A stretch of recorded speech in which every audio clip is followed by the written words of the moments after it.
we went to Cincinnati. We received all the information, and then we had an appointment already scheduled back at UK with our cardiologist. And prior to going to Cincinnati, we had already met with Dr. Ragsdale's team, which we did not really want to do because we didn't want to think that we were going to have to go palliative care route. I was totally against talking to him because I did not want to think that this is the fate of my daughter. I was like, no, this is not happening. I do not want to meet with anyone like this. But we did anyways. And I'm so glad we did because I think it was vital that they knew our situation close enough, and they knew the way that we were thinking, and they understood our belief system, and they understood our family dynamics. And so meeting with them gave them a taste of that, so that when we came back from Cincinnati, Dr. Ragsdale looked at us and we said, "What do you think?" And she said, "It's bad." And she knew, we had a 2-year-old or a 1.5-year-old at home, and she knew our faith, and she knew, we're not going to try to spare this girl's life at all costs, no matter how much she suffers. We weren't going to make a selfish decision. And so we had to weigh all these options, and that's how we came back to UK, and she was just phenomenal, in helping us walk through that. Well, I think once we sat around the panel of physicians in Cincinnati, I was pretty certain what choice I wanted to make with Claire. They told us, lots of scenarios that could happen, how many surgeries she would have to have within the first 24 hours of life.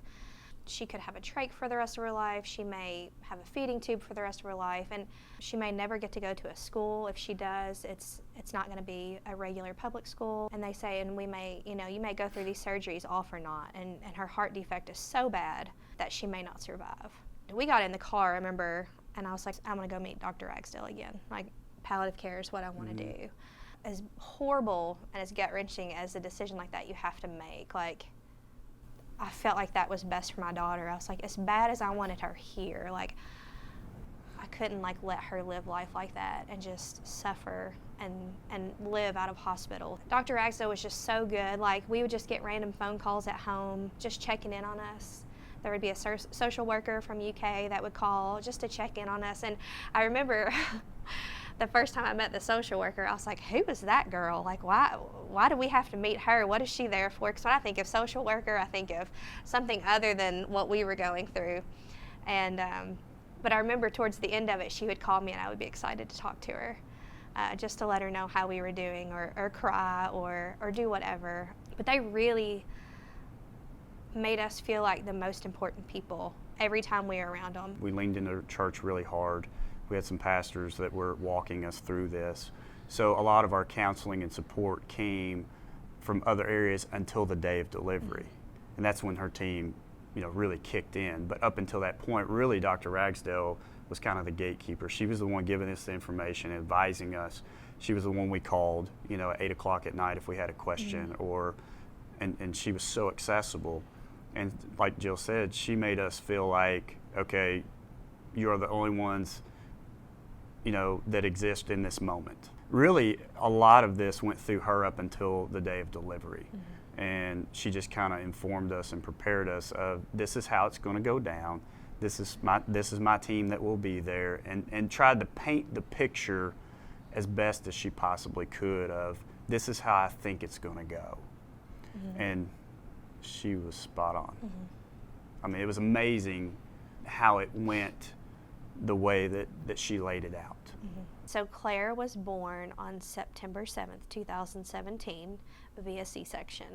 The doctors thought it would be best with everything going on that I chose not to VBAC and just have a C-section. So I was fine with that, and we had a C-section, and she was born at 9:03 a.m. in the morning. After they get her out, and Dr. Ragsdale said, be prepared. She's going to look blue, and Oh, yeah.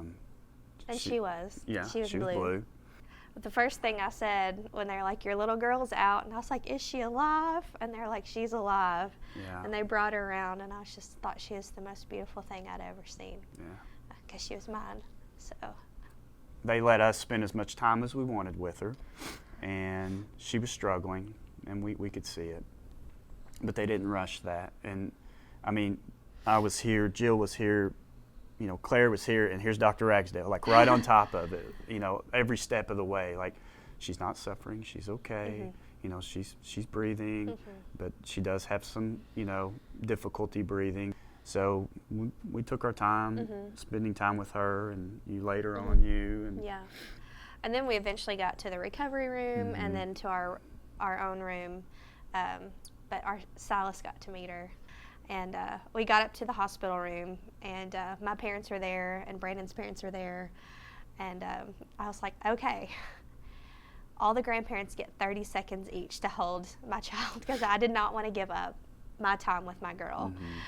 But it was right at that moment, like after all the grandparents had her, she had her first little episode of she stopped breathing. Yeah. And that was around 2:30 in the afternoon. And we knew at that moment, like, it's probably not going to be long. So we asked even the grandparents to leave just so it could be just me and Brandon. And every time we got nervous or she'd stop breathing again, then we'd call the nurses in, and they would come in and check her, and then she'd kind of gasp for air. And she did that like 2 times.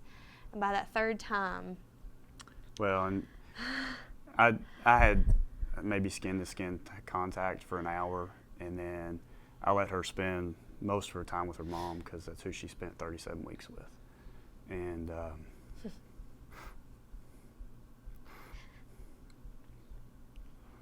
as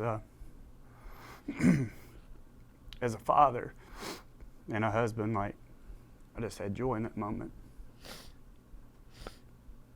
just watching that.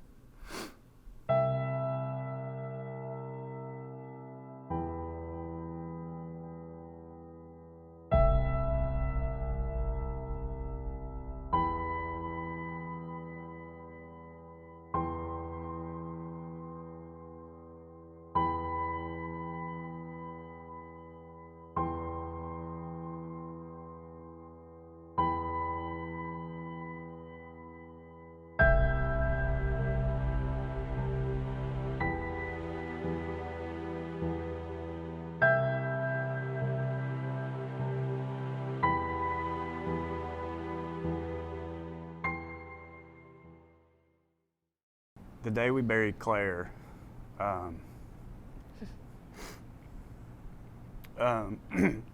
loved to cycle, loved to bike. So I just took off for a ride and spent about 12 miles just thinking. And it was on my heart to do something for the team, from Dr. Ragsdale's team that had so graciously walked us through this to the point that we had 0 regrets. And I think that's what you want, right?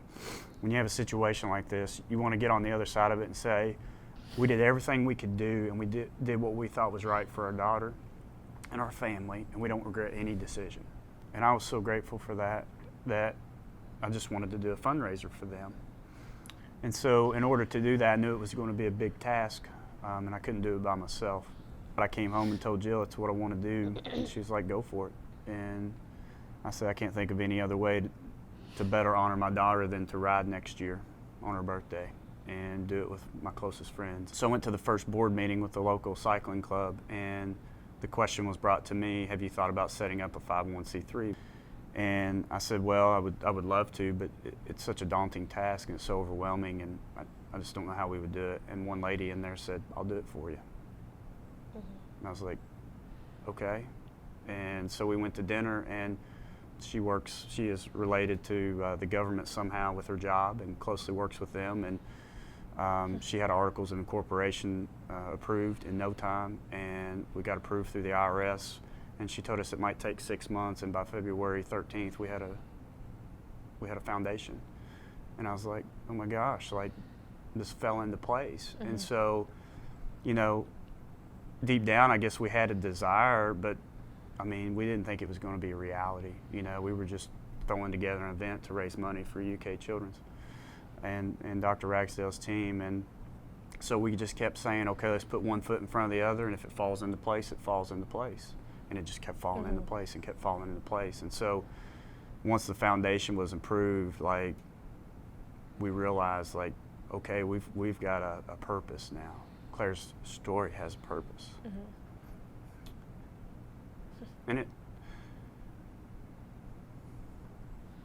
And it's not all for naught.